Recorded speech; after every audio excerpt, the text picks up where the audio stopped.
आवटी साहेब यांना विनंती करतो। छत्रपती शिवाजी महाराज की। अरे कोण आला, कोण आला?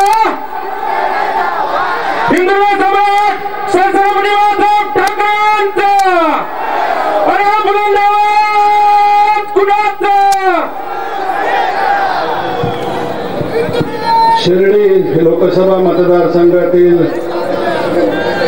शिवसेना, भारतीय जनता पक्ष, आरपीआय आणि रासप महायुतीचे उमेदवार खासदार सदाशिवराव लोखंडे यांच्या प्रचारार्थ होत असलेल्या शिवसेना पक्ष प्रमुख उद्धवजी ठाकरे यांच्या सभेच्या निमित्तानं व्यासपीठावर उपस्थित राज्याचे ग्रामविकास मंत्री सन्माननीय दादाजी भुसे, शिवसेनेचे उपनेते सन्माननीय अनिलजी राठोड, या मतदारसंघामध्ये संपर्क प्रमुख म्हणून काम करणारे आमदार नरेंद्रजी दराडे आणि सदाशिव लोखंडे आणि महायुतीच्या उमेदवाराला विजयी करण्यासाठी प्रयत्नांची पराकाष्ठा करणारे असंख्य कार्यकर्ते, उपस्थित बंधू आणि भगिनींनो, पलीकडे उद्या सकाळी मतदान सुरू आहे आणि तुमच्याकडचं मतदान 29 तारखेला होत आहे।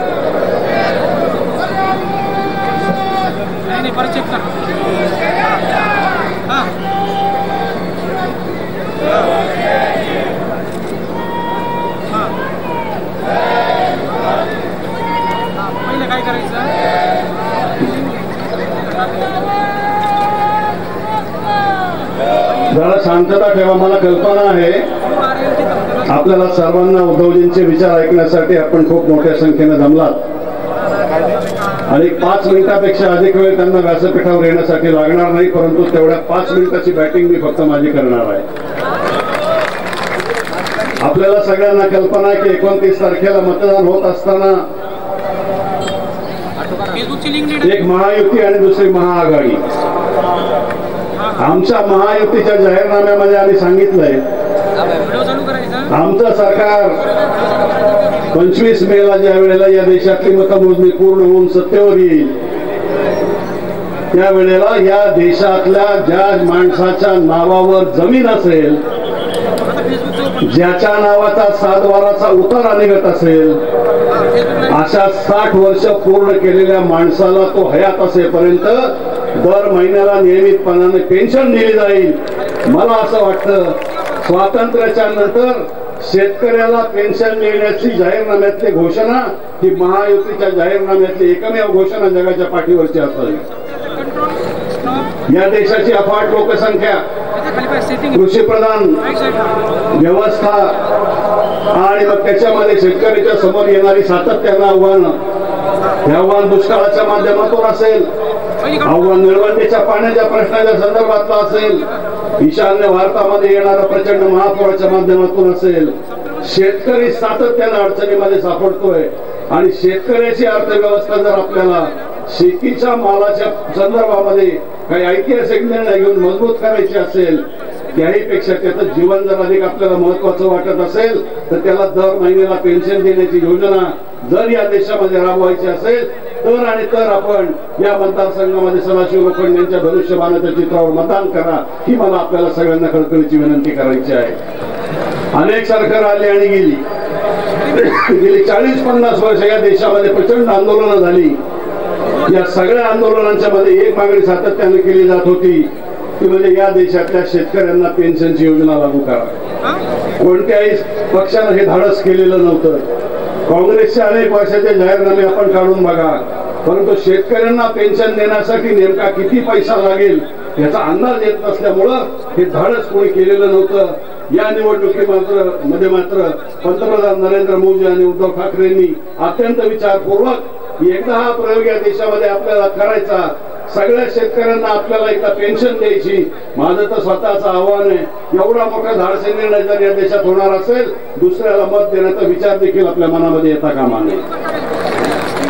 महाराष्ट्रामध्ये आपण शेतकऱ्यांची कर्जमाफी केली, आपण आठवा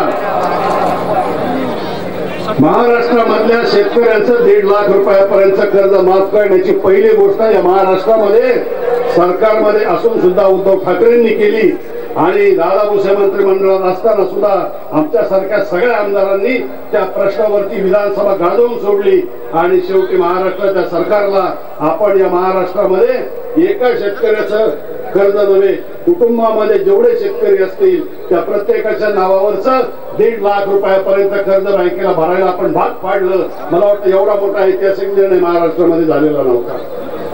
मग शेवटी शेतकऱ्यांचंही डोळ्यासमोर ठेवून ते सरकार निर्णय घेणार असते. अरे आपले 40 जवान हुतात्मा झाले, त्याच्या बदल्यामध्ये आपण 350 दहशतवाद्यांचा खात्मा केला. मला वाटतं एवढा शूर पंतप्रधान या देशानं यापूर्वीच्या काळामध्ये कधी बघितलेला नव्हता. आणि म्हणून मला आपल्याला कळकळीचं आवाहन करायचं, भारताचं सरकार निवडत असताना, प्रचंड रूढी परंपरेचा देश असताना, अनेक जाती धर्मांच्या आणि भाषांच्या आणि प्रांताच्या विळख्यामध्ये हा देश असताना या देशातली लोकशाही जिवंत ठेवली ती डॉक्टर बाबासाहेब आंबेडकरांच्या संविधानाच्या माध्यमातून आपण जिवंत ठेवली.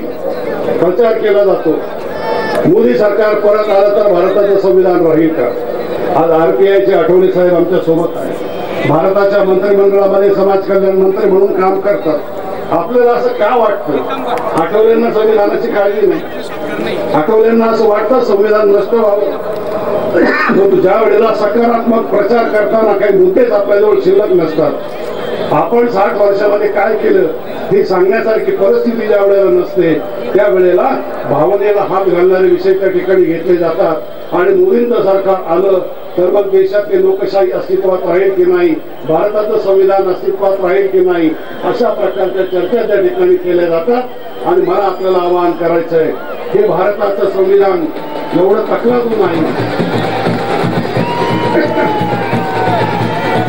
छत्रपती शिवाजी महाराज की जय. भवानी आवाज कुणाचा?